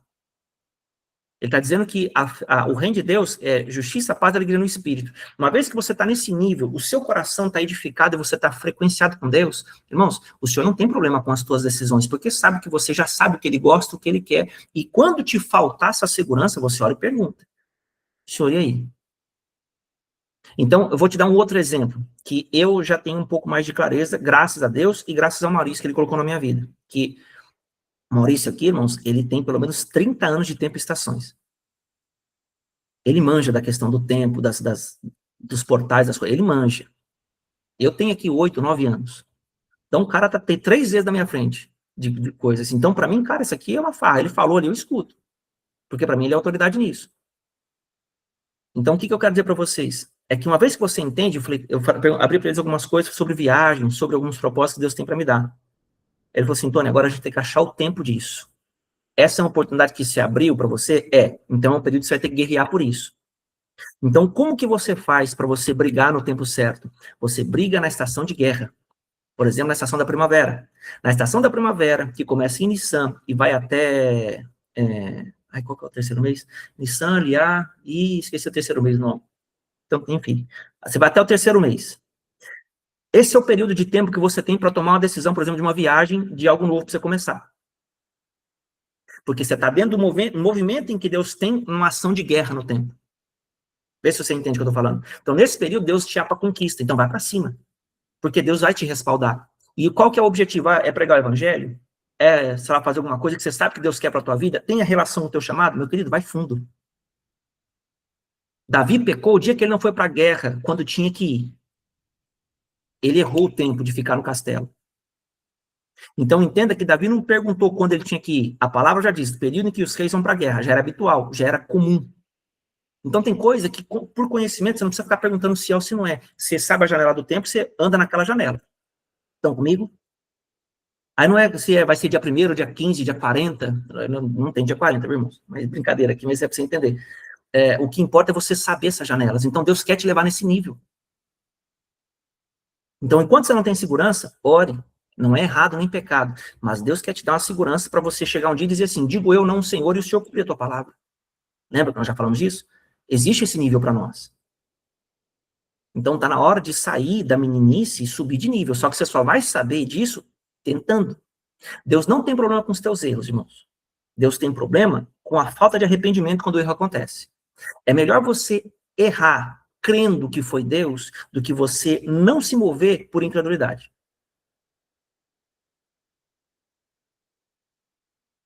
Porque se você for olhar, Davi não teve o melhor testemunho de todos. Mas a palavra diz que ele era um homem segundo o coração de Deus. Aí como é que um homem segundo o coração de Deus vai fazer tanta coisa errada? Não interessa, a palavra diz que é, então é. Por que eu vou questionar os motivos de Deus? Então, entenda o seguinte, Deus não tem problema com os teus erros. Nenhum. Ele quer que você se levante, peça perdão e siga adiante. Porque você não mudou quem você é porque você cometeu um erro. Você não mudou o amor de Deus por você porque você cometeu um erro. Ele te comprou antes quando você só errava. Agora que você acerta uma vez ou outra aqui, você acha que Deus está preocupado com as outras coisas? Estão entendendo, irmãos? Então, o que eu quero trazer é uma leveza para o evangelho. Tem responsabilidade? Tem. Mas o amor de Deus não muda. Ninguém pega Deus de surpresa. Aí Deus fala, escolheu o João para fazer tal coisa. Aí o João comete um erro. Meu Deus, o João, cara. Nossa, não devia ter escolhido o João. Você acha que Deus faz isso? Deus já sabe. Deus já sabe. Então, assim, tem em mente que o objetivo do Senhor é trabalhar contigo cada vez mais, porque o objetivo dele é te dar trono de governo. Ele quer confiar cidades nas tuas mãos. Só que ele vai confiar na medida da tua evolução, da tua maturidade, da tua entrega. Deus, ele te salva pela graça, mas a herança, ela é meritocrata. Você morre, você acessa. Deus te ressuscita. Você não morre, você não vai acessar. Você tem que morrer primeiro, porque o caminho é a morte. Se o grão de trigo não morrer, fica só. Mas se morrer, produz fruto. O objetivo de Deus é que você dê fruto. Então, olha só. João, capítulo 15, verso 16. A palavra fala: não foste vós que me escolhestes a mim. Pelo contrário, eu vos escolhi e vos designei para que vades e deis fruto, e o vosso fruto permaneça, a fim de que tudo quanto pedides em meu Pai, em meu nome, ele vos conceda. Então, qual que é a chave da resposta de Deus? É o fruto. Porque o que é o fruto? É o teu coração vibrando na régua do Messias. Amor, alegria, longanimidade, mansidão, domínio próprio, paz, bondade, benignidade. Você vai ver que tudo isso é frequência alta. Pega a tabela lá do cara lá para você ver, é frequência alta. Então, quando você consegue equalizar a física quântica com fruto, os mandamentos e a fé, rapaz, você achou a mecânica do céu. Agora, é desenvolver a tua salvação, porque você não é responsável em manter a tua vibração por si só. Você precisa ouvir o Senhor, porque se a gente não escuta o Senhor, a palavra não renova a gente. Então, Deus tem que estar liberando em você, falando, para que você receba esse poder, receba essa vida, receba essa energia e seja revigorado diariamente.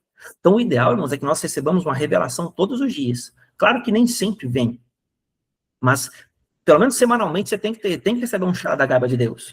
O Senhor tem que falar contigo para renovar o teu espírito, porque daí você vai chegar no nível de constância. Porque você tem robustez interior, vida. Ele vai te revelando, você vai ficando forte, você vai ficando forte, você vai ficando forte. Não vai evitar o problema, mas vai aguentar a pancada. E quanto mais revelação, irmãos, mais cruz, mais pesada é a tua guerra, mas mais poder você tem para vencer e romper. Porque Deus vai te confiar mais, você está buscando nele.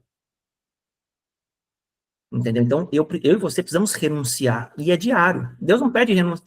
Tem gente que acha que Deus não quer que eu seja feliz. Não, irmãos, muito pelo contrário. A renúncia, ela se aplica principalmente em 2 pontos. Primeiro, quando você quer crescer na graça e no conhecimento de Deus. Aí você vai abrir mão de fazer alguma coisa para você buscar o Senhor. E segundo, quando você sabe que Deus quer e você tem que colocar a sua vontade debaixo da vontade dele. Então, que nem eu falo, né? Jesus, Pai, se possível, passa de mim esse cálice. Ele queria morrer? Claro que não. A única vez que ele pensou nele. É que nem eu ontem no futebol, guardado as devidas proporções. Senhor, não tem como marcar a pregação na quinta, exemplo. Não, é amanhã. Então, tipo, é uma coisinha. Então, morre, vai. Então, é nesse caminho, irmãos. Então, a renúncia da autoridade, ela vem nessas pequenas coisas do dia a dia. Quer comais, quer bebais, fazei tudo. Eu não acho que é para, mas é pela glória de Deus. Por que pela? Porque quando Deus te revela, ele te dá glória. Aí por essa glória revelada, aí você age. Entendeu? Então você age pela glória. Deus te deu a glória, você responde, crendo, como diz a Escritura. E aí você vai morrendo aos poucos. Mas não é uma morte não intencional, porque Deus não quer que você viva renunciando ao futebol. Ele quer que você renuncie ao futebol quando isso concorrer com a vontade dele por aquele tempo. Deus não quer que você renuncie ao trabalho. Ele quer que você renuncie ao trabalho quando concorrer com o que ele tem para você naquele tempo. Então, tudo que você não domina, domina você. Então, ou você é senhor junto com ele, ou você é escravo e ele precisa te trazer para cá. Glória a Deus. Eu queria ouvir uma voz feminina aqui hoje. Cadê a Sueli? Su.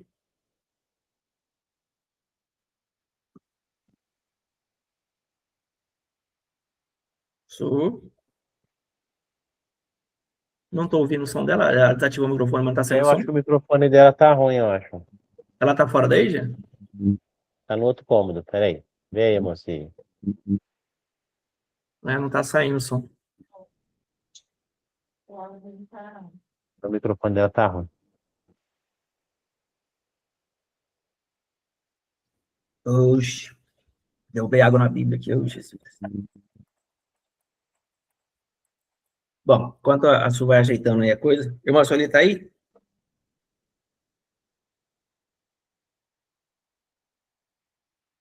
Deixa aqui. Às vezes está atendendo lá no mercado, lá também não pode falar. Cadê o Gabriel? O Gabriel saiu? Mateusão, como é que foi para você aí, nosso bate-papo de hoje? Foi ótimo, foi uma bênção. Algumas coisas que eu já vinha pensando, né? Algumas coisas confirmaram. E é isso. Foi bênção. Muito bom. Você estuda com alguém, Mateus, tipo um curso, alguém que te dá alguma lição assim, ou você estuda por conta? Não, por conta. Tipo assim, eu vou orando, Deus vai, tipo, estuda isso. Aí eu estou sendo ministrado pelo Espírito Santo. Então, a minha caminhada até aqui foi dessa forma. Agora que eu estou, tipo, aprendendo com você, mas também porque eu pedi, né, para Deus, para eu ter autoridade, eu preciso estar debaixo de uma autoridade. Então, é Sim, isso. joia. Su, já consegue falar? Abre. Oi, pode ir. Fala aí, então, como é que foi para você aí essa aula, o que você pegou de charada Gábia, tá aí o seu balanço.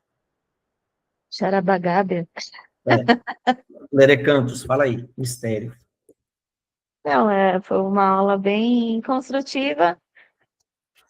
Já é um pouco do que eu acompanhava, né? Só que eu não sou muito técnica, então, bom, gente, eu gostei bastante da aula. Não quero falar muito, não. Não, mas teve algum ponto assim que foi mais, cara, isso aqui marcou, ou não? Tudo mais ou menos igual. Né? Eu acho que não, nada específico, não. Certo. Jeanzão, suas considerações aí finais, o que que foi, como é que foi para você de uma forma geral, e o que que você marcou demais? Fala, isso aqui eu vou mergulhar em cima. Ah, e teve bastante coisa. Eu acho que fez bastante sentido. Ah, acho que eu tenho gostado, as aulas elas estão mais didáticas para mim, né? Eu ainda não consigo quebrar essa linha de raciocínio mais didática, né? Até porque eu estou o tempo todo estudando e meio que segue uma linha, então minha mente está mais padronizada para isso. Então, eu meio que tenho me habituado a ir anotando dentro do que você vai falando, porque para mim faz sentido quando eu retomo o assunto, pegar a construção do pensamento com base em todos os textos que você trouxe, aí eu vou mergulhando para trazer clareza disso. E aí, para não perder tempo aqui na aula, eu vou anotando mais as partes-chave dos versículos, né? Então, de uma forma geral, a aula fez bastante sentido, mesmo que a gente entrou, a gente ficou um pouco, falando um pouco sobre a justiça, por exemplo, fez também total sentido, porque voltou no tema dos ciclos, né? Eu acho que tudo tá relacionado o alinhamento, não tem só a relação do cumprimento das janelas e dos portais, né? Tem relação da intenção que você faz, porque eu tenho estudado algumas coisas no contexto judaico, e eles trazem bastante alerta a respeito da Kavaná, que é a intenção com que você faz as coisas. Existe a possibilidade de você mexer nas coisas, mesmo que você não tenha uma boa intenção, né? É possível totalmente você ativar princípios e desfrutar, né, de certa forma, desses princípios, mesmo que a tua intenção não está remida, não está santificada. E aí, quando a gente traz todo esse contexto das janelas, dos portais, mas introduz o que de fato precisa mudar internamente, isso para mim é enriquecedor, porque está caminhando de fato numa clareza completa. Não sei se eu estou conseguindo Sim, sim, sim. trazer. Algumas coisas que eu anotei em específico que eu pretendo mergulhar, eu geralmente anoto, gosto de trabalhar com as canetas coloridas, então vou anotando de colorido que me chama mais a atenção. Um ponto que eu vou mergulhar mais a fundo é logo no primeiro slide, quando você falou sobre o véu que divide, né? Que é ali como se fosse a linha do meio entre bem e mal, esquerda e direita e todas essas coisas. Eu quero mergulhar um pouco mais nesse tema. A parte que você trouxe da frase que todo idólatra responde à circunstância e todo adorador responde à palavra, ela é uma frase forte quando você traz esse contexto, porque nós não estamos falando da idolatria de imagens, nós estamos falando do idólatra no sentido de conceito e comportamento, né? Eu posso idolatrar uma verdade minha, eu posso idolatrar uma coisa que eu gosto, eu posso idolatrar as minhas dores. Eu acho que eu tenho mergulhado bastante nesse tema, que é, inclusive, uma área que o diabo tem batido muito, que é o quanto as pessoas se apoiam e se enraizam nos seus traumas e nas suas experiências de vida. As Sim, verdades que elas carregam estão gravadas numa área que é muito difícil de você tocar, e é muito difícil delas abrirem mão, assim, é como se fosse, assim, o trajeto que eu percorro para chegar onde eu estou, ou para conquistar aquilo que eu conquistei, ou aquilo que eu passei de vida, seja experiência traumática, experiência, enfim, as pessoas elas se agarram nisso como se fosse um troféu, e isso é difícil de você abrir mão. Então, isso é um tema que eu quero também mergulhar. Por quê? Porque, às vezes, a gente faz isso, eu mesmo, eu sempre gostei muito de estudar, e eu tenho que me policiar para que eu não me apoie nesse meu mergulhado de estudo como uma idolatria. Tipo, eu sou mais e eu sei mais porque eu faço mais. Então, só para trazer um exemplo. Outro ponto que eu quero mergulhar também são nos portais que você estabeleceu, e aí surgiu até uma dúvida. A gente tem por costume de olhar a Bíblia falando que os judeus naturalmente oram em três vezes por dia, né? Eles fazem a Amidá 3 vezes por dia, eles fazem a Ana Becoa, dependendo do tempo, eles fazem a oração dos 42 nomes, enfim, tem algumas orações que eles fazem. Mas quando você trouxe esses 4 portais da primavera, verão, outono e inverno, né, que é o renovo, frutificação, primícias e maturidade, eu quero entender essa relação desses 4 portais com os 3 que os judeus oram, que tem relação com os serviços do templo, mas eu acredito que tenha algum tipo de conexão, então eu quero mergulhar nisso. E aí eu quero ver se eu mergulho também para entender qual seria o posicionamento correto para mim orar nesses dias, nesses horários, né? Se eu estabelecer, por exemplo, um propósito de orar 4 vezes ao dia, como que eu me posiciono dentro de cada portal para orar dentro do portal de renovo, dentro do portal de frutificação, e é isso que eu quero mergulhar. E aí, assim, um tema que eu estou estudando bastante também é a parte da quântica, né? Terceira dimensão, Pon Yang-Shu, Tozer, para mim entender mais essa questão do quântico com o espiritual e com fé. Legal. Aqui, irmãos, né, para a gente já caminhar para o fim, o Senhor me trouxe uma palavra enquanto você falava, é que Isaías 61, verso 1, a palavra fala: o Espírito do Senhor Deus está sobre mim, porque o Senhor me ungiu para pregar as boas novas aos quebrantados. Enviou-me a curar os quebrantados de coração. Aí depois vem proclamar libertação aos cativos e pôr em liberdade os algemados. Então veja que o nível de palavra que traz o efeito que Deus espera só toca quem está quebrantado. Então, o diabo enrijeceu os corações de tal forma que explica a pergunta do Messias: quando vier porventura o Filho do Homem, achará fé na terra? A fé nunca vai tocar um coração que não está quebrantado. E não adianta a gente ficar dando uma retada na entrada lá que não vai funcionar. Então, por onde você filtra, e eu vou usar isso para dizer o meu filtro. Como eu sei que uma pessoa, por exemplo, é promissora para frutificar agora, para mim? E quando eu sei que uma pessoa não é para agora? Quando eu falo algo espiritual com ela e algo material se manifesta. E eu não estou falando de oferta, tá? Eu estou falando de uma resposta. A pessoa, por exemplo, ela recebeu uma palavra, ela fala: vou fazer isso hoje. Tipo, tem que perdoar alguém, vou perdoar hoje.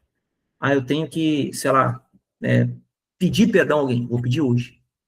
Não, hoje eu resolvo isso. Quando a pessoa se posiciona, a palavra então fala: opa, aí tem coisa. Agora, quando você fala alguma coisa, a pessoa começa com um monte de justificativa: para mim não dá, mas para mim não serve, mas veja bem, aquele monte de conversa que vem justificar, ali não está quebrantado ainda. Ali você tem que deixar. Por que eu estou contando isso? Todas as vezes que você investe tempo, ou melhor, toda vez que você aplica tempo num coração não quebrantado, você está roubando o tempo que você investiria num coração quebrantado. Então, às vezes, a gente firma compromisso com pessoas que não querem nada com Deus. Que elas não estão prontas para esse tempo, e talvez nem seja você aquele que terá o acesso naquele lugar. Então, esse nível de filtro ele é muito difícil de chegar, mas uma vez que você chega, ele é seu filtro. Então, isso não é uma regra para todo mundo, isso é uma regra minha e eu estou abrindo para vocês. Porque isso vai ajudar vocês a remir o tempo. Porque às vezes a gente gostaria que pessoas fossem convertidas, que pessoas entendessem algo, que pessoas estivessem conosco, que a gente gosta delas. Mas o nosso amor não é suficiente para lidar com elas no nível que elas precisam. Então Deus tem que quebrantar mais. Como que Deus quebranta? Permitindo pressão. Deixa apertar mais. Dói na gente? Dói. Mas o fato é que a gente tem que deixar. E se a gente interfere no processo de Deus, aí fica ruim. Entendeu? Então, esse é um ponto. Qual é o segundo ponto? Se a pessoa responde muito, se você vê, quando a pessoa está de fato ligada com você, ela responde, ela não vai ter dificuldade em andar em honra com você, ela não vai ter dificuldade de submeter você, ela não vai ter dificuldade em nada daquilo que você fala, exceto quando ela tiver dúvidas. Ela vai te fazer perguntas, ela não vai afrontar você. E ainda que algo se levante, você já entendeu e fez uma leitura macro dela, entendendo que ela é uma pessoa recém-convertida. Eu lido com pessoas, irmãos, que não têm um mínimo de entendimento, mas uma vez que escuta a palavra, a pessoa está pronta, ela quer mais. Você fala, ela faz na hora, ela não quer nem pensar o que é. O que é isso? É uma pessoa que está pronta para a palavra. Ela já está respondendo. Aquilo dentro do espírito dela já está pronto para movimentar. A hora que ela começar a resistir, você sabe que ela chegou no limite. Então, você vai trabalhar com ela dentro da esfera de quebrantamento dela, e Deus vai se encarregar de esclarecer para ela onde ela não rompe ainda, para que ela vá impondo o esforço. Você não pode forçar e abrir o casulo para ela. Você tem que deixar ela abrir. Então, você vai com ela, entregando para ela o que ela precisa, até você ver que chegou o limite. Qual que é o limite? Aqui para mim já não está dando.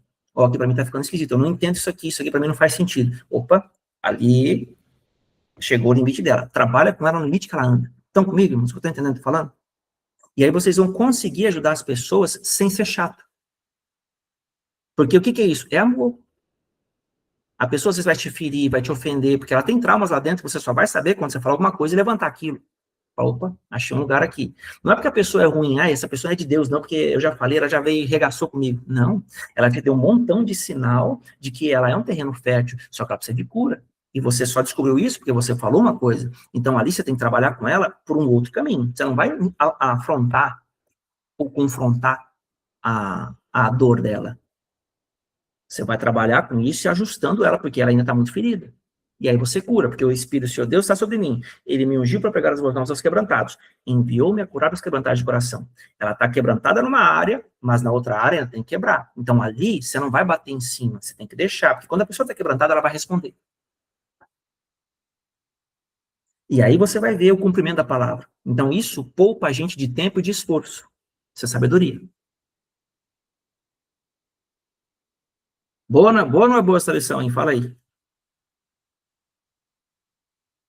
Pois é, Benção demais. Pois é, então é só não continuar dando murro em ponta de faca, né? E entenda, irmãos, Deus, ele não tem para você todo mundo. Tem pessoas específicas para o tempo da tua vida. Tem pessoas que Deus quer que você esteja junto. Tem pessoas que não vão caminhar com você dali para frente. Então você tem que saber quem você tem que deixar, porque essas coisas não é por sentimento, é por propósito. E mesmo quando uma pessoa está afastada de você, nem sempre quer dizer que o propósito dela foi anulado, mas às vezes quer dizer que o que era essencial para o tempo acabou, mas lá na frente talvez você encontre ela. Então, não é para a gente fechar as portas, é para a gente deixar as portas abertas e, no devido tempo, você conecta com quem é para o seu tempo de propósito. Tá bom? Então, às vezes a gente, eu estou mudando de paternidade, agora não posso mais falar com o antigo. Não, você quer reino, família, não existe isso. Então, a gente precisa trabalhar nossa mente, essa percepção de reino, de igreja, de família. Ah, eu não posso fazer isso. Irmãos, no reino, tudo que está dentro da palavra, você tem possibilidade de praticar. Só tem que ter discernimento. Então, é isso que eu tinha para falar para vocês hoje. Tá? Esse período de carnaval aí é um período bem delicado, não sei se vocês estão acompanhando aí, mas até mesmo bruxos, satanistas, um monte de coisa estão falando a respeito da gravidade do que está sendo liberado na Terra. Então, irmãos, vigia, toma cuidado com o que você fala, com o que você sente, porque nesse período, eu dei uma palavra ontem, eu vou falar um pouquinho sobre hoje. Amaleque, vocês conhecem sobre a história de Amaleque? Amaleque, ele está atrás, está na bota de Israel, e ele sempre ataca os mais fracos. Se você for olhar, Êxodo capítulo 12, quando Deus tirou Israel do Egito, até Êxodo capítulo 20, quando eles receberam a Torá, nesse meio do caminho, o faraó perseguiu e Amaleque perseguiu. Foram os dois ataques que eles tiveram. Então, o faraó é até a travessia do mar, porque depois Deus vence o faraó. Mas depois deles terem vindo os sinais, vem Amaleque. Amaleque, ele vem logo depois de uma grande conquista, porque Amaleque ele quer roubar a tua celebração, ele quer roubar a tua constância, ele quer roubar a tua resistência e perseverança. Porque ele quer desalinhar você com um projeto de Deus. Qual que é o projeto de Deus? É levar você para um tempo novo, para a terra prometida. No Antigo Testamento, a terra era uma geografia natural. No Novo Testamento, a terra é um lugar de acesso à herança. Então, hoje, o nosso objetivo é salvar a alma. A nossa alma. Só que a nossa alma são terrenos. Imagina um mapa mundi, e esse mapa mundi é a tua alma. Cada bênção da tua vida está num país, por exemplo. Então, você precisa conquistar certas coisas em certas áreas da tua vida. E se você não conquistar isso, você nunca vai desfrutar. Aí tem dois níveis de bênção. Tem a bênção geográfica natural, que é quando Deus precisa te deslocar até o lugar, e tem a bênção geográfica espiritual, que é quando Deus consegue mudar o teu conceito pelo da palavra. Então, tem esses dois territórios que nós vamos sendo trabalhados aqui. Então, quando você vai olhando o estudo da história de Amaleque, como ele afeta os israelitas, você vai ver que existem níveis de ataque de acordo com a sua jurisdição espiritual. Então, eu vou dar um exemplo rápido aqui para a gente finalizar. Quando Israel sai do Egito, Amaleque ataca no deserto. Então, é o quê? É fazer as pessoas murmurarem para elas perderem tempo e retrocederem no deserto. Era para ficar pouco tempo no deserto, eles ficaram 40 anos. Ficaram por causa dos ataques de Amaleque. Então, a murmuração atrai Amaleque. Ponto. Onde veio o segundo ataque? Quem foi o próximo? Foi Davi. Davi não, Saul. Saul, Deus mandou ele lutar contra Amaleque lá, o que ele fez? Ele pegou, venceu a guerra, entrou lá no lugar, só que ele não matou Amaleque. Quem teve que matar Amaleque? O profeta Samuel. Isso custou o reino para Saul. Lá na frente veio Davi. Quando Davi veio, irmãos, deixa eu lembrar o que aconteceu com Davi. Davi, eu estava pregando isso ontem, deixa eu lembrar aqui. Davi, bom, Davi agora não está me vindo à memória, tá? Eu vou pular para o próximo, que veio com Esther. Esther tinha um homem chamado Amã, que era inimigo da nação de Israel. Aí você vai ver que Amã, ele era agagita. Agagita é descendente de Agag. Agag era malequita. Então, tudo que você não vence dentro dos circuitos de tempo que você é colocado, lá na frente vai custar caro, talvez para uma nação inteira. Então, dentro dos ciclos de Deus, que nós ainda vamos falar nas próximas aulas, esses ataques, eles mudam de configuração porque você mudou de posição. Mas ainda é a mesma entidade. Então, tem vários níveis de ataque da mesma entidade. Aí você fala, poxa, venci meu pecado de ira na minha área sentimental. Sempre mirava com a minha esposa, né, com o meu marido, dependendo aí, com alguém. Aí, de repente, agora estou sentindo ira, mas é lá no trabalho. É outra área, mas ainda é ira. Mas eu já não venci a ira? Venceu, só que você está em outra jurisdição agora. Então, você vai ter que vencer ira em várias áreas se você tem problema com ira. Você vai ter que vencer a avareza em várias áreas, embora você já tenha vencido ela, mas você fala, poxa, mas como assim vencer a avareza em várias áreas? Tem gente que é avarento de bom dia, a pessoa não consegue dar bom dia. É avareza. Tem pessoa que tem dificuldade de ajudar o próximo, não ajuda para nada. É avareza. Tudo que eu posso fazer o bem e eu retenho é uma medida de avareza. Estão comigo, irmãos? O que é avareza na prática? É a base do egoísmo. Só estou mudando o nome. Então, isso é processo. Isso não é mágica que você venceu uma vez e pronto. Porque tem gente que... qual que é o extremo qual que é o outro oposto da avareza? Generosidade. Você vence a avareza com generosidade. Não tem como vencer diferente. Embora é meio esquisito, você fala para um monte de vaca, ó, você tem dinheiro, você tem que ofertar. Cara, você está mexendo num vespeiro ali bruto. Você fala para o avarento que ele tem que ofertar, que ele tem que fazer alguma coisa. Mas é o único jeito de vencer. Que o que é para a direita é para a esquerda. Precisa ter esse antagônico. Tá bom? Então, onde eu quero chegar para finalizar aqui? Se a pessoa ela não consegue mexer nisso, a palavra fala que a avareza ela é idolatria. Colossenses capítulo 3. Então, é muito profundo, porque ela altera até mesmo a natureza da pessoa. Então, eu preciso vencer sempre com um contraditório. A avareza eu venço com generosidade. Só que qual que é o outro extremo da generosidade, irmãos? É quando a pessoa não tem filtro. Ela doa tudo para todo mundo, fica sem, fica devendo, se afunda em dívida e não consegue resolver sua vida. Ah, mas eu ajudo todo mundo. Isso aí é uma vulnerabilidade também. Porque a pessoa não tem um amor próprio e autoaceitação.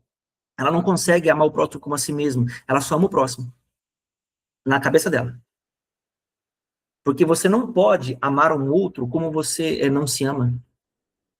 Então, entenda, antes de amar o próximo, eu tenho que amar a mim, porque o padrão de amor ao próximo é como eu me amo. Então, se eu não me amar, eu não tenho como amar o Jean, como amar o Matheus, como amar a Sueli, não tem jeito. Então, eu preciso aprender a dizer não, porque eu quero me amar, quero me proteger. Depois que eu aprender a dizer não, eu preciso de um filtro para ver para quem eu digo sim.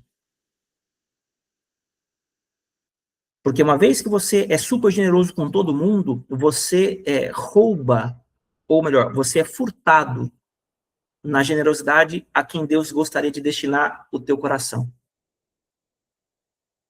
Então, às vezes, Deus queria que você ajudasse alguém, mas você ajudou todo mundo antes. Aí chegou a pessoa e falou, cara, eu queria ajudar o fulano, eu sei que é de Deus ajudar o fulano, agora não tem dinheiro. Exemplo, pra você entender. Então, essas coisas, irmãos, é como você trabalha o outro extremo da generosidade, quando ela não tem freio. Fala, não, pode parar. Não é assim, não. Segura aí. Vocês estão comigo? Entendendo os dois extremos? Então, quando a pessoa faz demais, quando ela não faz nada. Então, esse é um desafio de você lidar com o generoso, porque ele quer ajudar todo mundo. E não é assim, mas eu não consigo ficar sem ajudar. Aí você pergunta para ela, não consegue por quê? Você quer aprovação de quem? E eu já conheci pessoas que elas pensam que elas têm que ser úteis para elas serem amadas. Então, aí é problema com amor próprio. Aí é problema com identidade. Você não sabe quem ela é, ela acha que ela tem que fazer as coisas. Então, ela acaba que extravasa aqui. Então, a gente, como pai ou futuros pais, precisamos saber podar essas coisas e corrigir a pessoa. Amém, irmãos? Glória a Deus. Já terminei aqui o nosso período, mais ou menos. Vamos orar para a gente fechar aqui o nosso bate-papo de hoje. Hoje foi mais, como é que fala? Menos pessoas, mas foi bastante produtivo, pelo menos para mim. Senhor, obrigado por hoje. Obrigado por cada irmão que está aqui, os que vão assistir depois. Eu oro para que a sua palavra possa frutificar 30, 60 e assim por um. Que meus irmãos sejam multiplicadores da tua verdade, que sejam agora abençoados no coração e na mente, que o Senhor possa conduzi-los, Papai Santo, segundo a tua verdade, para onde o Senhor os quer levar. Que eles tenham clareza da largura, do comprimento, da altura e da profundidade do teu amor, e que sejam confirmados na verdade. Em nome de Yeshua HaMashiach, abençoa esse Shabbat, abençoa, Senhor, esse período, guarda-nos de toda a influência das trevas, Senhor, e livra-nos de todo acidente para quem vai viajar, para quem vai tomar estrada, para quem de alguma forma vai se deslocar fora de casa. Que o Senhor nos guarde e nos mantenha em ti, em nome de Yeshua. Amém.